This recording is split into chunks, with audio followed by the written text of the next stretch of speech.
Sabe, no século XIX, a Europa não era bem como a gente conhece hoje.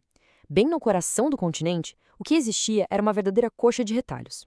E a criação, um pouco tardia, da Itália e da Alemanha não só redesenhou o mapa, mas mudou para sempre o jogo de poder na Europa e no mundo todo. Então, para a gente entender como duas das maiores potências europeias foram forjadas basicamente a partir do caos, a gente vai seguir um roteiro. Primeiro, vamos ver como era essa Europa toda fragmentada, depois, vamos conhecer os arquitetos por trás de tudo isso, aí vamos entender como a guerra foi usada como uma ferramenta e, por fim, os desafios de se criar uma identidade nacional do zero. Bom, vamos começar pelo começo, certo? A gente precisa entender o cenário. Depois que Napoleão bagunçou o coreto, o centro da Europa não era formado por países como a gente imagina. Era um amontoado de reinos, ducados, um verdadeiro quebra-cabeça político. No coração da Europa, as terras de língua alemã eram um mosaico de 39 estados. A grande questão na cabeça de todo mundo não era se eles iam se unir, mas sim quem iria liderar essa união. Seria o tradicional Império Áustrico ou o ambicioso Reino da Prússia? Agora, se a situação alemã era um mosaico, a da Itália era ainda mais complicada. Chegavam a dizer que a Itália era só uma expressão geográfica. E com razão. O norte era dominado pelos austríacos, o centro era do Papa e o sul era governado por uma dinastia espanhola. A única esperança de uma liderança local vinha de um cantinho no noroeste, o reino do Piemonte e Sardenha. É claro que juntar todas essas peças não aconteceu por acaso. Foi obra de dois arquitetos políticos. Homens brilhantes, sem dúvida, mas também implacáveis. Eles tinham visões bem diferentes, mas a mesma determinação de construir uma nação. E olha, os dois líderes não poderiam ser mais diferentes. Na Itália, a gente tinha o Cavour, um mestre da diplomacia, das alianças estratégicas. Já na Prússia, o famoso Bismarck, o chanceler de ferro, um homem que não tinha a menor paciência para o debate político e confiava apenas na força. A filosofia que guiava o Bismarck era a Realpolitik. Para ele, ideologias, moralidade, discursos, nada disso importava. O que contava era o poder, o interesse do Estado e o resultado prático. O custo? Bem, o custo era só um detalhe. Essa citação famosa dele resume tudo. A unificação não seria votada num parlamento, não seria decidida na conversa.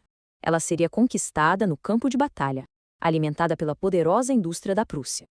Isso nos leva direto ao método. Para os dois países, a unificação foi, no fim das contas, o resultado de uma série de guerras, todas muito bem calculadas. O plano do Bismarck foi uma obra-prima de manipulação. Em 3 etapas, em 3 guerras, ele primeiro se livrou da influência dinamarquesa, depois humilhou a rival Áustria e, por fim, provocou a França a declarar guerra. Por quê? Para que os estados do sul da Alemanha, com medo, corressem para debaixo da proteção da Prússia. E o mais genial é que em cada passo ele fazia a Prússia parecer a vítima. A jornada da Itália, por outro lado, foi bem mais longa e caótica.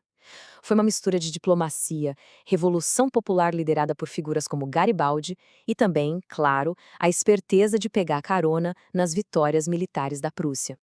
Esse processo, que na Itália é conhecido como risorgimento ou ressurgimento, foi exatamente isso, uma jornada gradual que foi unindo a península pedaço por pedaço ao longo de mais de uma década. Mas aí vem a parte difícil. Desenhar uma fronteira no mapa não cria uma nação do dia para a noite. E os desafios que essas novas potências enfrentaram assim que nasceram foram imensos. E os problemas vieram rápido.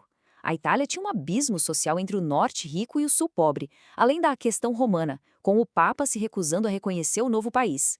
Já a Alemanha de Bismarck tinha a Kulturkampf, sua luta cultural para subjugar os católicos, e, claro, o crescente revanchismo francês. Este mapa do novo Império Alemão, o Segundo Reich, mostra uma nova potência dominante bem no centro da Europa. E a anexação da Alsácia-Lorena se tornou uma fonte de atrito que nunca cicatrizou, alimentando um desejo de vingança na França. Então, com as fronteiras definidas, começava a tarefa mais difícil de todas. Como fazer alemães italianos? Como transformar piemonteses, sicilianos, prussianos e bávaros em cidadãos de uma única nação? Essa frase de um estadista italiano da época resume perfeitamente o dilema, especialmente na Itália, que era uma terra de dialetos, histórias e lealdades completamente diferentes entre si. A solução foi construir essa identidade de cima para baixo. Impuseram uma língua padrão nas escolas, usaram o serviço militar para misturar as populações e, de forma muito eficaz, uniram o povo contra inimigos internos. A Kulturkampf de Bismarck contra os católicos é o exemplo perfeito. Ao definir quem não era um bom alemão, ele fortalecia a identidade de quem supostamente era. O resultado final foi uma Europa completamente desequilibrada. O velho sistema de poder, que tinha sido estabelecido lá em 1815, foi destruído. E no lugar dele, nasceu uma nova era de competição industrial e militar, muito mais perigosa e instável. E o resultado era quase inevitável.